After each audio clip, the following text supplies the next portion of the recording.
de 90% da vida mental do homem é subconsciente. Se não usamos esse poder maravilhoso, condenamos-nos a viver dentro de limites muito estreitos. Os processos do subconsciente são sempre construtivos e voltados para a vida. O subconsciente é o construtor do nosso corpo. Ele dirige todas as funções vitais. Trabalha 24 horas por dia e jamais dorme. Faz tudo o que pode para nos ajudar e evitar que qualquer mal nos aconteça. Em contato com a vida infinita e a sabedoria sem limites, seus impulsos e ideias orientam-se sempre para a vida. As grandes aspirações, inspirações e visões de uma vida mais elevada e nobre têm nele sua origem. Não podemos discutir racionalmente nossas convicções mais profundas, porque elas não nascem na mente consciente, mas no subconsciente. O subconsciente fala-nos em intuições, impulsos, palpites, afirmações, ânsias e ideias. Está sempre nos dizendo para nos elevarmos e transcendermos, para crescermos, avançarmos, nos aventurarmos e escalarmos maiores alturas. A ânsia de amar, de salvar a vida de outrem, provém das profundidades do subconsciente. Grandes artistas, músicos, poetas, oradores, escritores sintonizam com o subconsciente e dele recebe estímulo e inspiração. Robert Louis Stevenson costumava, antes de dormir, encarregar o subconsciente de bolar histórias enquanto dormia, e formou o hábito de lhe pedir que concebesse uma boa história vendável quando caía o saldo de sua conta corrente. Segundo Stevenson, a inteligência da mente mais profunda lhe dava a história, episódio por episódio, como se fosse uma novela.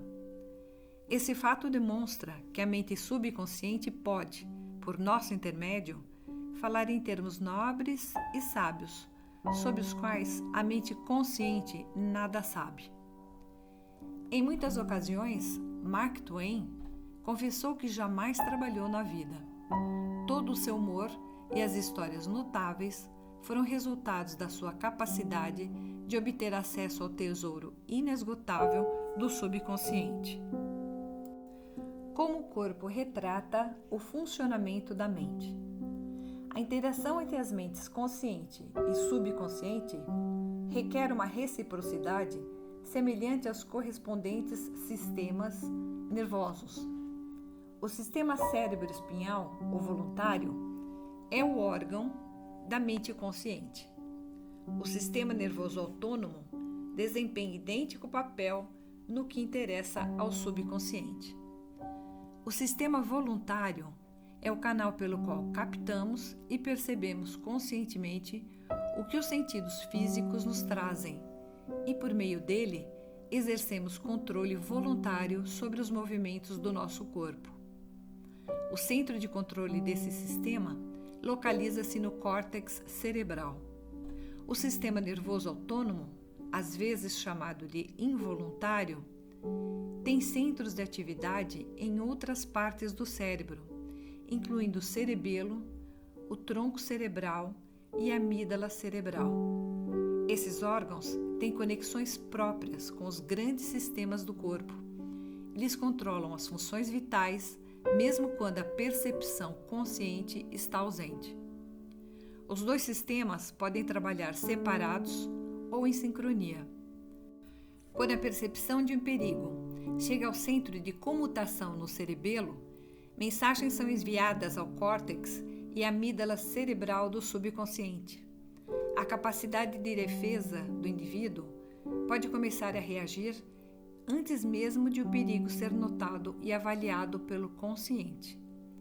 Uma maneira simples de focalizar a interação mental e física é compreender que a mente consciente capta uma ideia que é traduzida em uma série correspondente de impulsos elétricos no sistema nervoso voluntário. Esse, por seu lado, liga uma corrente semelhante no sistema autônomo, passando dessa maneira a ideia, a mente subconsciente, que é o instrumento criativo. E é dessa maneira que pensamentos se transformam em atos. Todo pensamento elaborado pelo consciente e aceito como verdade é enviado ao córtex, aos demais órgãos do cérebro que se embasam no subconsciente, a fim de ser transformado em nossa carne e manifestado como realidade em nosso mundo. Há uma inteligência encarregada de zelar o corpo. Quando estudamos o sistema celular e a estrutura dos órgãos, tais como olhos, ouvidos, coração, fígado, bexiga, etc., descobrimos que eles consistem em grupos de células que, por sua vez, formam inteligência coletiva que lhes permite funcionar em conjunto. Eles recebem ordens e executam-nas de forma dedutiva, atendendo a uma sugestão da mente mestra, que é o subconsciente. Um estudo cuidadoso de organismos unicelulares mostra-nos o que acontece em nosso corpo complexo. Embora não possua órgãos, o organismo unicelular, ainda assim, fornece prova de ação e reação mental ao desempenhar as funções básicas de movimento, alimentação, assimilação e eliminação. Muitos dizem que é uma inteligência que cuidará do nosso corpo se o deixarmos agir. Em certo sentido, isso é verdade. O problema é que a mente consciente interfere sempre com sua prova sensorial, baseada em aparências. Disso resulta o poder das falsas crenças, medos e meras opiniões. Quando medos, falsas crenças e moldes negativos de pensamento são levados a produzir uma impressão no subconsciente por meio do condicionamento psicológico e emocional, ao subconsciente não resta alternativa a não ser agir de acordo com as especificações da planta arquitetônica que lhe é oferecida. O subconsciente trabalha ininterruptamente para o bem geral. O eu subjetivo existe em todos nós e trabalha sem descanso para o bem geral, refletindo o princípio inato de harmonia, residente em todas as coisas. A mente subconsciente tem vontade própria e é, incontestavelmente, real. Funciona dia e noite, quer queiramos ou não. É a construtora de nosso corpo, embora não possamos ver, ouvir ou sentir coisa alguma enquanto ela o constrói. É um processo que se desenvolve em silêncio. O subconsciente é dotado de uma vida própria que sempre se volta para a harmonia, a saúde e a paz. A norma divina nele, operante, busca expressar-se através do homem em todas as ocasiões. Como o ser humano interfere no princípio inato da harmonia?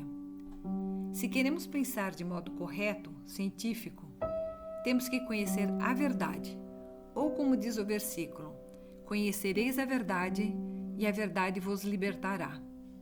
Conhecer a verdade significa estar em harmonia com a inteligência e poder infinitos da mente subconsciente, que sempre se move na direção da vida.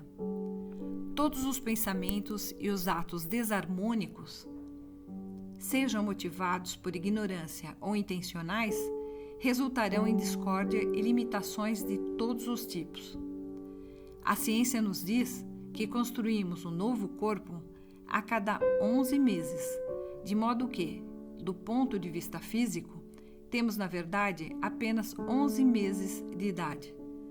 Se reintroduzirmos defeitos no corpo através do medo, raiva, ciúme e má vontade, só temos que culpar a nós mesmos. Somos a soma total dos nossos pensamentos.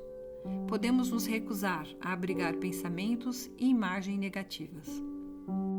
Se queremos afastar a escuridão, acendemos a luz. Para combater o frio, usamos aquecimento. A maneira de eliminar o pensamento negativo consiste em substituí-lo por bons pensamentos. Afirme o bom e o mal desaparecerá. Resumindo, o que você afirma conscientemente e aceita como verdade se manifestará em sua mente, em seu corpo e nas situações da vida. Afirme o bem e o bem virá. Afirme o bem e desfrute a alegria de viver.